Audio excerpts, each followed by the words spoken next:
चुनाव आयोग ने जब लोकसभा चुनावों की तारीखों की घोषणा, उत्तराखंड में बढ़ गई चुनावी सरगर्मियां। उत्तराखंड में एक चरण में संपन्न होगा चुनाव, जानिए वोटिंग से रिजल्ट की पूरी डिटेल। उत्तराखंड का पूरा चुनावी शेड्यूल, सूबे की पार्टियों ने कसी कमर।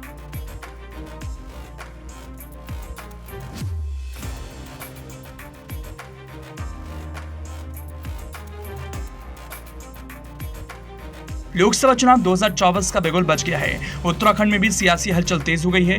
चुनाव आयोग ने बताया कि देश में 7 चरणों में चुनाव होंगे और 4 जून को मतगणना होगी, यानी कि नतीजे आएंगे। 19 अप्रैल को पहले चरण का मतदान, 26 अप्रैल को दूसरे चरण का, 7 मई को तीसरे चरण का, 13 मई को चौथे चरण का, 20 मई को 5वें चरण का, 25 मई को छठे चरण का और 1 जून को 7वां यानी आखिरी चरण का मतदान होगा। चुनाव आयोग उत्तराखंड की 5 लोकसभा सीटों के लिए तारीख का ऐलान कर चुका है। राज्य में एक ही चरण में चुनाव संपन्न होंगे। यहाँ पहले चरण के लिए 19 अप्रैल के दिन वोट डाले जाएंगे। वोटों की गिनती 4 जून को होगी। उत्तराखंड में कुल 5 लोकसभा सीट आती हैं: हरिद्वार, नैनीताल, पौड़ी, गढ़वाल, अल्मोड़ा। बीजेपी ने हरिद्वार से त्रिवेंद्र सिंह रावत तो पौड़ी से अनिल बलूनी को चुनावी मैदान में उतारा है, जबकि नैनीताल लोकसभा सीट से पूर्व मुख्यमंत्री तीरथ सिंह रावत को प्रत्याशी बनाया।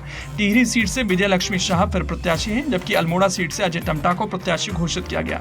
साल 2019 के लोकसभा चुनाव की बात करें तो इसमें बीजेपी ने 5 सीटों पर जीत हासिल की थी। मोदी लहर में बीजेपी को 60.7% मत मिले, जो साल 2014 के मुकाबले 5% अधिक थे। नैनीताल सीट से बीजेपी के अजय भट्ट ने कांग्रेस प्रत्याशी हरीश रावत को 3,39,096 वोटों से मात दी थी। वहीं हरिद्वार सीट से बीजेपी प्रत्याशी रमेश पोखरियाल निशंक ने 2,58,729 वोट से जीत दर्ज की थी। अब की बार इस सीट से त्रिवेंद्र सिंह रावत को बीजेपी ने उम्मीदवार बनाया।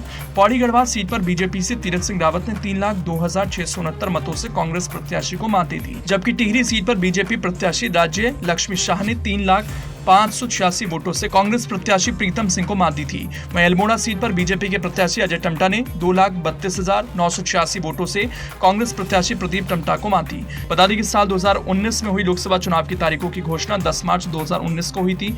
तब उत्तराखंड में पहले चरण में 11 अप्रैल को मतदान हुआ था। उस दौरान 57.09% मतदाताओं ने वोट डाला था।